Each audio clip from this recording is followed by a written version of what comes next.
మగాళ్ళని వీక్గా మార్చే కొన్ని ట్రాప్స్తో ఈ ప్రపంచం నిండింది. సేమ్ టైంలో మీరు స్ట్రాంగ్గా ఉంటే ప్రపంచం మిమ్మల్ని బెటర్గా ట్రీట్ చేస్తుంది. ఇక్కడే ఒక రియాలిటీ ఉంది. ఈ ట్రాప్స్ ఏవి కూడా యాక్సిడెంటల్గా సెట్ చేసినవి కావు.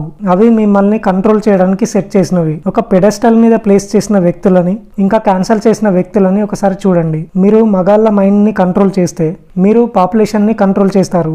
అన్ఫార్చునేట్గా చాలా మంది అబ్బాయిలు ఎజెండాకి పడిపోయి వీక్నెస్ని ఎంబ్రేస్ చేస్తారు. ఇది చాలా పెథటిక్. ఇలాంటి మగాడు తన మస్క్యులినిటీని విడిచిపెట్టాలని అతను బ్రెయిన్ వాష్ చేసుకోవడానికి యాక్సెప్ట్ చేస్తాడు. ఎవరు అలా యాక్సెప్ట్ చేయరు. మగాళ్ళని వీక్గా మార్చే 6 డిస్గస్టింగ్ హ్యాబిట్స్ని ఈరోజు మనం డిస్కస్ చేద్దాం. Number 1, friendship. మోడర్న్ వరల్డ్ లో అబ్బాయిలు ఫ్రెండ్స్ ని చూస్ చేసుకునే విషయంలో చాలా కేర్లెస్ గా ఉంటారు. చరిత్రలో ఏ టైంలో అయినా కూడా బ్యాడ్ ఫ్రెండ్షిప్ ని చూస్ చేసుకోవడం వల్ల వాళ్ళు వాళ్ళ చావుకి కారణమవుతారని మగాళ్ళకి తెలుసు. మీరు షేర్ చేసుకున్న కొన్ని ప్రిన్సిపల్స్ ఇంకా వాల్యూస్ని బేస్ చేసుకొని అబ్బాయిలు ఫ్రెండ్షిప్ని చూస్ చేసుకోవడమే కాకుండా ఈ వీడియోలో మనం సేమ్ బ్యాడ్ హ్యాబిట్స్ని చూస్ చేసుకొని ఫ్రెండ్స్ని చూస్ చేసుకోవడం గురించి కూడా మనం డిస్కస్ చేద్దాం. ఒక్కసారి దీని గురించి కొద్దిగా ఆలోచించండి. అబ్బాయిలు వాళ్ళని వీక్గా మార్చే కొన్ని డిస్ట్రక్టివ్ హ్యాబిట్స్ని షేర్ చేసుకోవడం బేస్ చేసుకొని ఫ్రెండ్స్ని చూస్ చేసుకుంటారు. కోట్ ఆఫ్ ఆనర్ ఇంకా ఐరన్ని ఐరన్తో షార్ప్ చేయడం గురించి మర్చిపోండి. మోడర్న్ మెన్ అనే వాళ్ళు వీక్గా ఇంకా కంఫర్టబుల్గా కలిసి ఉండడానికి ఇష్టపడతారు. తర్వాత వాళ్ళ ఫేక్ ఫ్రెండ్స్ చేతుల్లో మోసపోయినప్పుడు వాళ్ళు సర్ప్రైజ్ అవుతారు. జాగ్రత్తగా వినండి. మీరు ఎక్కువ టైం స్పెండ్ చేసే 5 మెంబర్స్లో యావరేజ్ వ్యక్తి మీరేనని మనందరికీ తెలుసు. మీకున్న 5 ఫ్రెండ్స్ వీక్గా ఉండి మీరు కూడా ఆ గుంపులో గడిపే వాళ్ళు అయితే అప్పుడు మీరు కూడా ఆ గుంపులో 6th వీక్ పర్సన్ అవుతారు. మీ ఫ్రెండ్స్ అందరూ పాములు అయితే అప్పుడు మీరు కూడా ఒక పాము అవుతారు. వీక్ ఇంకా ఫేక్ ఫ్రెండ్స్ చుట్టూ మీరు ఉండటం కంటే ఒంటరిగా స్ట్రాంగ్గా ఉండటం మంచిది. ఫ్రెండ్షిప్ అనేది ఒక పెద్ద టాపిక్.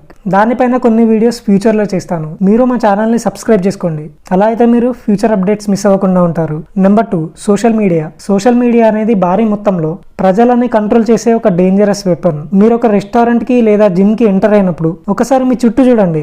మీరు అక్కడ ఉన్న వాళ్ళందరూ వాళ్ళ మొబైల్ ఫోన్స్కి స్టిక్ అవ్వడం మీరు చూస్తారు. వాళ్ళు సోషల్ మీడియాకి బానిసలు కాబట్టి వాళ్ళు మొబైల్స్ లేకుండా ఉండలేరు. తప్పుగా అర్థం చేసుకోకండి. సోషల్ మీడియా ప్రతిసారి చెడ్డదని నేను చెప్పట్లేదు. అందులో చాలా నాలెడ్జ్ని గెయిన్ చేయొచ్చు.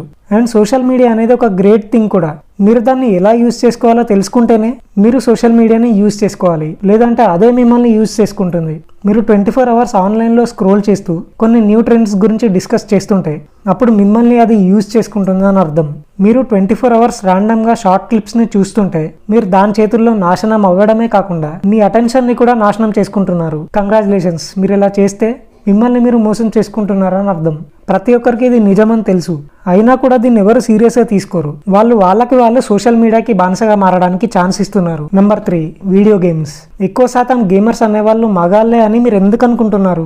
వీడియో గేమ్స్ అనేవి డైరెక్ట్గా ఒక మగాడి సహజ కోరికలని ప్రభావితం చేస్తాయి. కాంపిటీషన్, కాన్క్వెస్ట్, స్టేటస్ ఇవి మగాళ్ళు ఎప్పుడు కోరుకునే విషయాలు. వీడియో గేమ్లు వాటిని చాలా ఈజీగా సాధించేలా చేశాయి. కానీ ప్రాబ్లం ఏంటంటే ఇదొక fake virtual reality. Video game developers అనేవాళ్ళు మగాళ్ళ డిజైర్స్ ని డైరెక్ట్ గా యూజ్ చేసుకుంటున్నారు. మగాళ్ళతో కంపేర్ చేసుకుంటే ఎంతమంది అమ్మాయిలు వీడియో గేమ్స్ ఆడతారని మీరు గూగుల్ సెర్చ్ చేస్తే అది దాదాపుగా ఈక్వల్ గా ఉందని చూపెడుతుంది. దీనికి సంబంధించిన స్టాటిస్టిక్స్ కూడా కరెక్ట్ గా ఉండవు. అవి నిజమని చూపించడానికి వాళ్ళు మిమ్మల్ని అంత సీరియస్ గా కూడా ఏం తీసుకోరు. కానీ ఎందుకు? స్టార్టింగ్ లో చెప్పినట్టుగానే ఈ ట్రాప్స్ అనేవి అన్ని కూడా యాక్సిడెంటల్ గా సెట్ చేయలేదు. డేటాతో ఆడుకోవడంతో సగం మంది గేమర్లు అమ్మాయిలే ఉన్నారనే తప్పుడు కథనాన్ని వాళ్ళు క్రియేట్ చేస్తున్నారు. ఎక్కువ శాతం మగాళ్ళు వీడియో గేమ్స్కి అడిక్ట్ అవ్వడానికి సంబంధించిన ప్యాటర్న్ని మీరు ఫిగర్ అవుట్ చేస్తే వాళ్ళు ఒక మగాడిగా మీ డిజైర్స్ని యూజ్ చేసుకుంటున్నారని మీరు ఒక కాన్క్లూజన్కి రావచ్చు. దీని మీనింగ్ అక్కడ మంచి గేమ్స్ లేవని లేదా మీ లైఫ్లో మీరు ఎప్పటికీ ఎంటర్టైన్మెంట్ పొందలేరని కాదు. దీని అర్థం మీరు రియల్ లైఫ్లో డామినెంట్గా ఉండి కంపీట్ అయ్యి మీ లైఫ్లో లెవలప్ అవ్వకపోతే ఒక పురుగులాగా వర్చువల్ వరల్డ్లో అలా చేయడానికి మీకు అసలు అర్హత లేదని అర్థం. Number 4, sleep. దాదాపు ఎక్కువ మెజారిటీలో మెన్ అనే వాళ్ళు ఇంప్రూవ్ చేసుకోవాల్సిన ఒక ఫండమెంటల్ థింగే నిద్ర. మీరు ఒక క్వాలిటీ స్లీప్ లేకుండా ఎంత ఎక్కువ కాలం ఉంటే మీరు మిమ్మల్ని మీరు అంత ఎక్కువగా వీక్గా మార్చుకుంటున్నారని మీరు అర్థం చేసుకోవాలి. మీ టెస్టోస్టెరాన్ ఇంకా బ్రెయిన్ కెపాసిటీని తగ్గించుకోవడం ద్వారా మిమ్మల్ని మీరు డైరెక్ట్గా వీక్గా చేంజ్ చేసుకుంటున్నారు. నేను క్వాలిటీ స్లీప్ అని చెప్పానని మీరు నోట్ చేసుకోండి. గంటల తరబడి నిద్రపోవడానికి ఇంకా ఒక క్వాలిటీ నిద్రపోవడానికి మధ్య డిఫరెన్స్ ఉంది. నిద్ర విషయానికి వస్తే మీరు యూజ్ చేయాల్సిన 10-3-1 అనే రూల్ అనే ఒక నార్మల్ రూల్ని నేను మీకు సజెస్ట్ చేస్తాను. పడుకోవడానికి 10 అవర్స్ ముందు మీరు కెఫైన్ తీసుకోకూడదు. పడుకోవడానికి 3 అవర్స్ ముందు తినకూడదు. పడుకోవడానికి 1 అవర్ ముందు ఎలాంటి టెక్నాలజీని యూజ్ చేయొద్దు. కేవలం 10-3-1 రూల్ని ఫాలో అవ్వడం వల్ల మీ స్లీప్ క్వాలిటీ అనేది డ్రాస్టిక్గా ఇంప్రూవ్ అవుతుంది. దాన్ని మరింత ఇంప్రూవ్ చేసుకోవడానికి మీరు చేయగలిగిన మరిన్ని అడ్వాన్స్డ్ థింగ్స్ ఉన్నాయి, కానీ అది వేరే వీడియోకి సంబంధించిన టాపిక్. నెంబర్ 5, ఎమోషనల్ కంట్రోల్ లేకపోవడం. మోడర్న్ వరల్డ్లో చాలామంది అబ్బాయిలు చిన్న చిన్న ప్రాబ్లమ్స్కే ఎమోషనల్ అవ్వడం మీరు చూస్తారు. అది చాలా వీక్ థింగ్. ప్రపంచంలోని బెస్ట్ మెన్ వాళ్ళ ఎమోషన్స్ని కంట్రోల్ చేసుకుంటారు. అంటే వాళ్ళు ఎప్పుడు ఏడవరని లేదా ఎమోషన్సే లేవని అర్థం కాదు. అంటే వాళ్ళు కొన్ని ఎమోషన్స్ని ఎప్పుడు చూపించడానికి అలౌ చేస్తారో వాళ్ళు చూస్ చేసుకుంటారు. ఎమోషనల్ కంట్రోల్ అనేది మస్క్యులినిటీకి మోస్ట్ ఫండమెంటల్ పిల్లర్స్లో ఒకటి. ఏడవటం ఇంకా వీక్గా ఉండటం మంచిదనే అబద్ధాలని నమ్మటం వల్ల మీరు వాలంటరీగా మీ ఓన్ మస్క్యులిన్ పిల్లర్ని నరికేసుకుంటున్నారు. ఎవరైనా మిమ్మల్ని ఎమోషనల్ అయ్యేలాగా చేస్తే వాళ్ళు మిమ్మల్ని కంట్రోల్ చేస్తారని అర్థం. వాళ్ళకి బానిసగా కాకుండా మీ ఎమోషన్స్ని ఎలా కంట్రోల్ చేసుకోవాలో నేర్చుకోండి. మీ ఎమోషన్స్ని ఇంటెలిజెంట్గా ఎలా యూజ్ చేసుకోవాలో తెలుసుకోండి. నెంబర్ 6, వేరే వాళ్ళని బ్లేమ్ చేయడం. మీరు ఒక వేలు చూపించినప్పుడు మిగతా 3 వేళ్ళు మిమ్మల్ని చూపిస్తున్నాయని మర్చిపోకండి. మీరు చేసే యాక్షన్స్ ఇంకా మీ మిస్టేక్స్కి వేరే వాళ్ళని బ్లేమ్ చేయడం అనేది మీరు ఒక వీక్ పర్సన్ అని సూచిస్తుంది. మీరు కాన్స్టెంట్గా వేరే వాళ్ళని బ్లేమ్ చేస్తూ ఇంకా సిచ్యువేషన్స్ని బ్లేమ్ చేస్తుంటే మీరు మీ తప్పుల నుండి ఎప్పటికీ నేర్చుకోలేరు.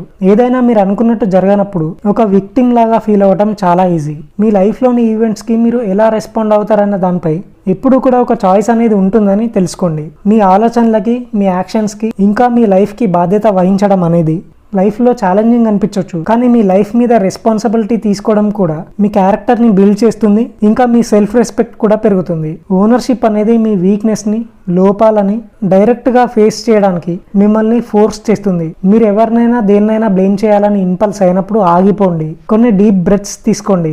ఆబ్జెక్టివ్గా కల్టివేట్ చేసుకోవడానికి జూమ్ అవుట్ అవ్వండి. ఈ సిచ్యువేషన్ గురించి ఒక అన్బయాస్డ్ థర్డ్ పార్టీ ఏం చెప్తుంది? ఈ సిచ్యువేషన్ని క్రియేట్ చేయడంలో మీరు మీ రోల్ని ఇలా క్యారెక్టరైజ్ చేస్తారు. రియాలిటీని ఉన్నట్టుగా యాక్సెప్ట్ చేయండి. కంప్లీట్ పిక్చర్ని చూడండి. ఇలా చేయడం వల్ల అందులో మీరు చేసిన ఏవైనా తప్పులు ఉన్నాయా లేవా అని తెలుస్తుంది. మీ ఈగోని పక్కన పెట్టండి. ఓనర్షిప్ని తీసుకొని ముందుకు వెళ్ళండి. బై ద వే, మీరు మీ లైఫ్లో డెవలప్ అవ్వాలనుకుంటే మా ఛానల్ని సబ్స్క్రైబ్ చేసుకొని బెల్ ఐకాన్ ఆన్ చేసుకోండి. అండ్ ఈ వీడియోని లైక్ చేసి షేర్ చేయండి.